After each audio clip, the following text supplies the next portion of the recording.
Danu itu sebelum ada polisi disuruh Yosep suruh masuk ke rumah itu. Polsek Jalan Cagak, Pak Yosep mampir dulu ke rumahnya Danu, memberitahukan kondisi ini. Nah dari situ memberitahukan bahwa di rumah kemungkinan ada penculikan. Saya akan datang lapor ke polisi. Karena rumahnya Danu dengan Polsek Jalan Cagak itu berdekatan, dia datang ke Polsek Jalan Cagak dan Pak Yosep datang ke TKP lagi, sudah disertai didampingi anggota kepolisian.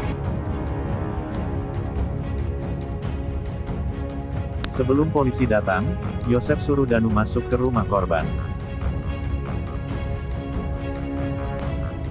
Kasus tindak kriminal terhadap Tuti Suhartini 55 tahun, serta anaknya Amalia Mustika Ratu 23 tahun sampai saat ini masih menjadi misteri.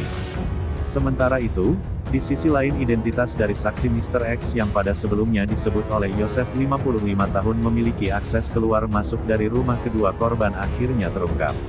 Saksi Mr. X tersebut yakni Muhammad Ramdhanu alias Danu 21 tahun. Danu sendiri merupakan keponakan dari Tuti. Mengetahui hal yang menyudutkan dirinya, ia pun akhirnya buka suara. Dirinya membantah atas tuduhan yang menyebutkan memiliki akses keluar masuk dari rumah kedua korban tersebut.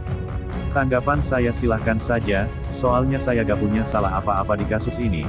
Memang saya gak punya akses masuk juga ke rumah itu, ucap Danu kepada Tribun, Minggu, tanggal 19 September tahun 2021. Menurut Danu, saat ini banyak tuduhan bahwa dirinya memiliki akses keluar masuk dari kediaman korban. Dirinya menanggapinya dengan santai, sebab dirinya bersikukuh tidak mengetahui hal tersebut. Dikutip dari TV One News, Lilis selaku kakak dari korban Tuti Suhartini sekaligus tante dari Amalia Mustika Ratu mengatakan bahwa Danu pada hari kejadian ditelepon oleh Yosep dan diminta untuk masuk ke dalam rumah korban. Kalau menuduh singgah, cuma itu masalah Danu itu sebetulnya Danu sebelum ada polisi disuruh Yosep masuk ke rumah itu. Jadi Danu itu disuruh masuk sebelum ada polisi, ungkap Lilis. Lilis mengatakan bahwa Yosep telah melihat rumah dalam kondisi berantakan dan menduga bahwa kedua korban telah diculik. Pada hari Rabu itu Danu ditelepon disuruh ke sana langsung masuk ke rumah. Pas rumahnya katanya berantakan, jadi sebelum itu dia yang nyuruh, Yosep yang nyuruh.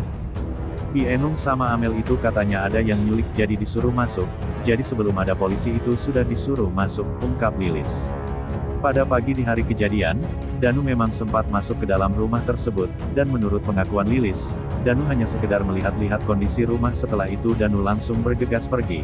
Lilis menilai bahwa Danu sangat terkejut melihat kondisi rumah yang sudah berantakan dan terlihat bekas darah di lantai. Tak lama, Danu pun langsung meninggalkan lokasi menuju rumah Lilis sambil menangis. Dalam keterangan tersebut, Rohman sekalu kuasa hukum Yosep, membantah apa yang telah dijelaskan oleh Lilis. Rohman kembali menjelaskan kronologi kejadian menurut Yosep, di mana di hari naas tersebut sebelum Yosep tiba di Polsek Jalan Cagak, Yosep sempat berhenti di rumah Danu untuk sekedar memberitahukan bahwa terjadi sebuah penculikan di rumah tantenya yang tak lain adalah Tuti Suhartini.